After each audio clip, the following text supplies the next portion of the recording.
things we can talk about that don't meet those criteria. But if it doesn't meet those, we know very specifically it's not science. There are a long list of very easy ways that one could go about disproving evolution. There are a long list of findings that we could say if we get this experiment, or if we get this result from this experiment, it would be really strong evidence against the theory of evolution. The theory of evolution makes predictions to say, if we run this type of experiment, or if we look for a certain type of fossil in a certain type of area, or if we make predictions about how we would find the geographic distribution of species across our planet, evolution makes very specific predictions. And those predictions can very easily be shown to be wrong.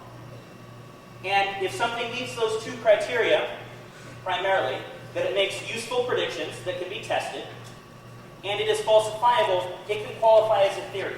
So keep in mind when we're discussing the theory of evolution, we're not talking about a guess. The word theory doesn't give an indication to how well established it is. There are no physicists today that talk about how Einstein's probably wrong in explaining the orbit of Mercury around the sun. How Einstein's theory of relativity does an inadequate job of explaining it. It works. It's established, and it's confirmed experimentally to such a degree that to not accept general relativity as truth would really be rather perverse. Now, speaking specifically about the theory of evolution, the theory of evolution says that in replicators in life, small changes accumulate over time. The theory of evolution doesn't predict that one day a dog will give birth to a cat, or one day a crocodile will give birth to a duck. It speaks very specifically about small, incremental change that accumulates over time. In other words, we're talking about descent with modification. You are slightly different than your parents. Your children will be slightly different from you. Your grandchildren will be slightly different from your children. And so on over many, many generations. And likewise, in reverse over many, many generations. And over almost countless generations, those small changes add up over time. The theory of evolution talks about common ancestry. Talks about species that share common ancestors and an explanation for why similarities among species can be observed and explained. Specifically, to define evolution, scientists often say evolution is the change of allele frequency in a population, or in other words, the change of gene frequency in a population. Observing a population of organisms that over time changes. You may hear this referred to as microevolution. And in the broader scope, when we talk about evolution, we talk about the emergence of new species. And you may hear that referred to as macroevolution. Really, the only difference between micro and macroevolution is time. Evolution, the theory of evolution, doesn't posit that one species magically the next day gives birth to a new species. It says that small change accumulates over time, and over countless generations, when we get to this picture over here, it's noticeably different from where we started 100, 1,000, 10,000, 100,000 generations ago. And in the big picture, what we emerge with is a new species, related to, but not the same as its ancestor. A key component to the theory of evolution is mutation. Mutation is, in general, random. You cannot predict how mutations are going to take place, or what direction they're going to go. A mutation is basically an error in the copying sequence. When you pass on your DNA to your children, they don't get exactly 1/2 of the genes that are in your body. They get roughly that with a very tiny percentage of errors, copying mistakes in the DNA.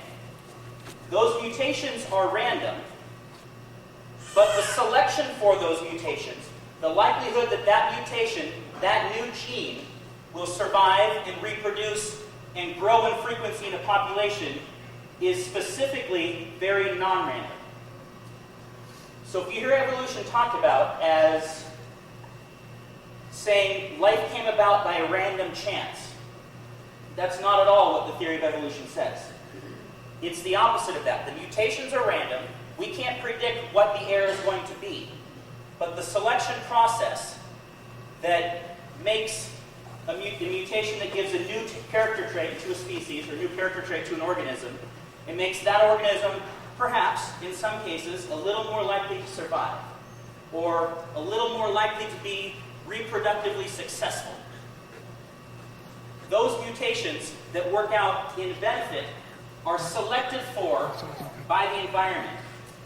They're selected for naturally. It's called natural selection. The mutations are random.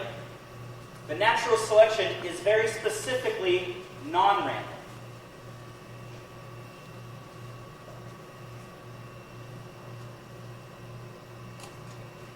The theory of evolution was first put forth about 150 years ago. And in that time, 150 years ago, it was new, it was exciting, it was a very different way of thinking about life than people or scientists had in the past.